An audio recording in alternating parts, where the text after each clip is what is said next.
मैं शम्भू कुमार अभी जहानाबाद जिला के काको थाना अंतर्गत में दमोहा गांव है। आपको पता होगा कि पटना में मीनाक्षी होटल में वहां पर एक सिपाही शोभा सिपाही की हत्या हुई थी। वो जो उनके हस्बैंड है गजेंद्र सरेंडर भी कर चुके हैं आज से 2 दिन पहले काको थाना में। लेकिन जब तक हम लोग जब उस खबर को किए थे तो उस समय वास्तविकता कुछ और पता चल रहा था। लेकिन जब हम लोग तहकीकात में गए और मीडिया में जो खबरें चली वो खबरें कुछ और निकलने लगी। खबरें ये निकलने लगी कि लव ट्रायंगल का मामला आया। लव ट्रायंगल का मामला आया कि शोभा भी शादीशुदा थी और शोभा का किसी और से अफेयर होने की संभावनाएं थी। सारे मुद्दे पर हम बात करेंगे और इस मुद्दे पर बात करेंगे। हमारे साथ जुड़ रहे हैं उनके पिताजी, बात करेंगे। गजेंद्र के पिताजी हैं, उनसे हम बात करते हैं। क्या नाम हुआ अंकल आपका? रामाश्रय यादव। इस बात को खुलासा कीजिए कि आपके पुत्र जो है लव मैरिज किए थे या अरेंज मैरिज था? हमारा लड़का गजेंद्र प्रसाद हाई स्कूल के बगल में कोचिंग खुला था। कोचिंग खोलने के दरमियान में उस लड़की उसी स्कूल में पढ़ती थी। पढ़ने के दरब में वह लड़की से प्रेम किया। ठीक है। प्रेम करने के बाद साल भर ठहर के उसके बाद शादी करने के लिए तैयार हुआ। शादी करने के लिए पक्ष में हम नहीं थे, जबकि उस लड़का को दूसरा शादी हम कर चुके थे। गजेंद्र का दूसरा शादी कर चुके थे आप? हाँ। अच्छा, शोभा से पहले गजेंद्र के साथ से शादी पहले उस लड़का को हम कर दिए थे। मरीज जब अपना कोचिंग में फंसाया तो मेरा पुत्र गजेंद्र प्रसाद आया, रोने लगा कि पापा हम मर गए हैं। हम कह जाओ शादी कर लो।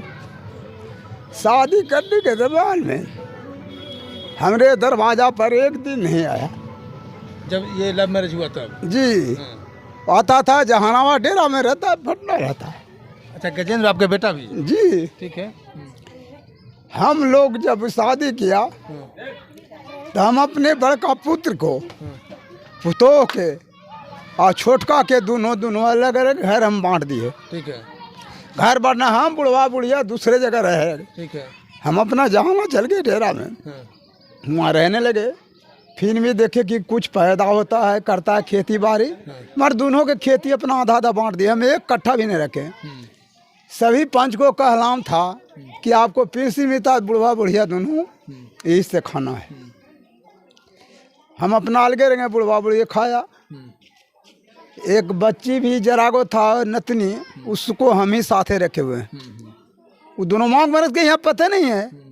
जब तक शादी आया तो शादी होने के बाद दरमियान 1 महीना यहाँ रहा। 1 महीना के बाद बच्चा मेरा ये लगाया कि तुम नौकरी करो। नौकरी के दरमियान में खेत भी हमसे बेचवाया, माँ से खेत बचवाया 1 कट्ठा। 3 कट्ठा हम लिखे खेत नौकरी के लिए, जिसका वो सीका अभी तैयार है महतो के दिए। शोभा के नौकरी के लिए? जी, शोभा के नौकरी के लिए। चलिए, एक चीज़ आपको खुलासा करते हैं। पहला ब्रेकिंग खबर ये है कि गजेंद्र पहले से शादीशुदा था। दूसरा ये है कि शोभा के नौकरी के लिए अपने पिता पर दबाव देते रहा, पिता और माँ पे, और तकरीबन 3 कट्ठा ज़मीन इनके अपने हाथों से शोभा को नौकरी के लिए पैसा खर्च किए, शोभा की नौकरी के लिए। अब हम लोग बार बार चर्चा कर रहे थे, जब हम कोतवाली थाना से रिपोर्टिंग कर रहे थे तो मैं ज्योति मौर्य से इसको लिंक कर रहा था। देखिए समाज में किस तरह से प्रदूषित किया जाता है समाज को, कि उस लड़की को, शोभा को, शादी से पहले, शादी तक वो जब यहाँ आई घर में तो उसकी नौकरी नहीं था, लेकिन उसका पुत्र गजेंद्र इतना प्यार करता था, उसको नौकरी करवाने के लिए ज़मीन बेचा गया और उस लड़की को एक रास्ते पर लाया गया। और उस लड़की रास्ते पर आने के बाद मामला कहाँ भटक जाता है, इन्हीं से हम सुनते हैं। हाँ, उसके बाद क्या हुआ? उसके बाद सर जब ये नौकरी लगा दिया गया, जो अभी खेत भी तात्पर्य लिखे हैं नज़दीके में 1 महीना 2 महीना के अंदर में एगो लिखाया 15 जो हम घूस अथी लिए थे सूद पर सधाने के लिए। जी, सधाने के लिए अभी खेत तात्पर्य बेचे हैं सर, भी 1 महीना नहीं होता सर। जिसका वो सीका भी हम दिखाई काल रहे हैं। यहाँ के बाद वो खेत सब सूद भर दिए हैं, वो सीका भी हम दिखा देंगे सर कि अभी तात्पर्य मैया भी बेचा, हम भी बेचे, और गोतिया से भी सूद लिए थे, उनको से भी खेत बेचवा के हम कह लिए बाबू तू खेत ले ले। उनसे बाद हम खेत लिए तो अगर बाद हम 1 साल ही रहा, नौकरी हो गया। नौकरी होने के बाद एगो पैसा भी हमको पास नहीं भेजा। अच्छा, जो आपने खर्च किया उसको पैसा के हिसाब, मतलब ये नौकरी लगे तो पैसा देना चाहिए? नहीं, 1 रुपया नहीं जानते। 14 थे हम पहले। नौकरी जो हुआ उसमें घूस भी बोल तो रहे जी, घूस दिए थे हम ही सब खेत बेच के। 6 लाख का 2 लाख 7,000 महीना में पड़ा थी, खाना के देते थे ट्रेनिंग में। ट्रेनिंग में खाना के लिए देते थे। मतलब सिपाही बनने के लिए। हाँ, वहाँ ड्यूटी हो गया था। आप चौकीदार हैं? जी, सरकारी चौकीदार हैं? सरदारी थे। अभी हम बीआर मार दिए, बड़का बेटा के दे बीआर मार के। जो हम लोग को इकला था ना, हाँ, बीआर से मार के हम बड़का बेटा को हम नौकरी दिए। हम रिटायर होके दे दिए कि 1 साल पहले बड़का बेटा के एक हाँ हो जाएगा। अरे हमारा तो 10,000 8,000 मिलवे करता है, तो हम दे दिए कि जाओ भाई करो, इसलिए अब उसको दे दिए। हम नहीं अपना अलगे अलगे हटे। अच्छा, ये भी तो हो सकता है पटदारी होगा, बड़ा बेटा को आप नौकरी दे देते, ये करा के जमीन हमारे पत्नी उसका भी कागज सब बनाया हुआ है सर, नौकरी बनाए हुए है। सब अब बांट दिए हैं। आप ये अब वहाँ पर आइए, आप ये पैसा सूद वाले को सधा दिए, उसके बाद आप आइए। उसके बाद हम जैसे हम बाहरे रहते थे, हम डेरा में रहते थे, हमारा घर यहाँ नहीं है सर। यहाँ घर नहीं, देखिए आधा बड़का बेटा के आधा छोटका बेटा के दिए, दोनों बेटा को आधा आधा बांट दिए। एक को हमारा चाचा है, बच्ची 3 गो, बड़े बड़का बेटा का वो घर हुआ जी, यही छोटका की हुआ सर जी। हम अपना रहते हैं मऊ में रहते, जहानाबाद रहते थे। कभी वो चल गए ससुराल अपना, कहूँ रहते हैं, यहाँ हमको रहते नहीं। हम घर बनाना चाह रहे हैं, हमारा दनान पड़ा था, वो देखिए सर, वो दनान गिर गया, इसलिए हम नहीं रहते हैं जी। हाँ, पहल का उसी में हम रहना चाहते हैं, मगर गिर गया, इससे हम नहीं रहते हैं जी। डर के मनी नहीं रहते कि कखनी फंस जाएगा, वही में रह लगे।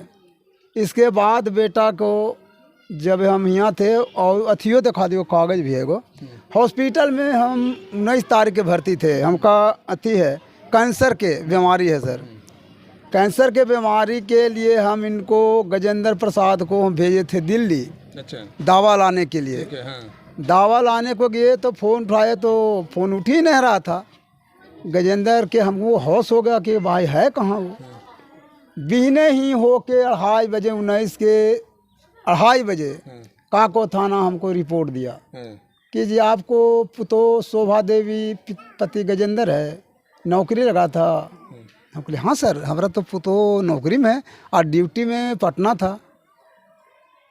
पटना से बोले कि गजेंद्र के फ़ोन नहीं उठाया। तब बोले हमारे पुतो के गोली कौन मार दिया भाई? ना हमारे बेटा गोली के हाल जानता है सर, न पिस्टन के हाल जानता है। वो पढ़े में बीएड किए हुए है, इसका नौकरी होने वाला था जी। बीएड किए हुए सर, पढ़ाई के करके बीएड में। उसके बाद ये दावा नहीं फ़ोन किया था, उनको फ़ोन आ गया तो बेटा फ़ोन नहीं उठाया। तो हम कहे क्या बात हुआ। हम गए रात में पटना गए। हम पटना गए तो हम लोग जाम में संपत जग में जाम लग गया। संपत जग में जाम लग गया तो हमरा से पहले लड़की वाला चला गया। अच्छा, ठीक है। उनका पुलिस लाश दे दिया। हम यहाँ से पहुँचे तो पुलिस के कहबो किए कि जी लाश उनको क्यों दिया? हमारा ही फ़ोन है, लाश के भागी हम न हैं। तो हाँ जी थे, मगर वो बाप के भी अधिकार होता है, लाश ले चल गया।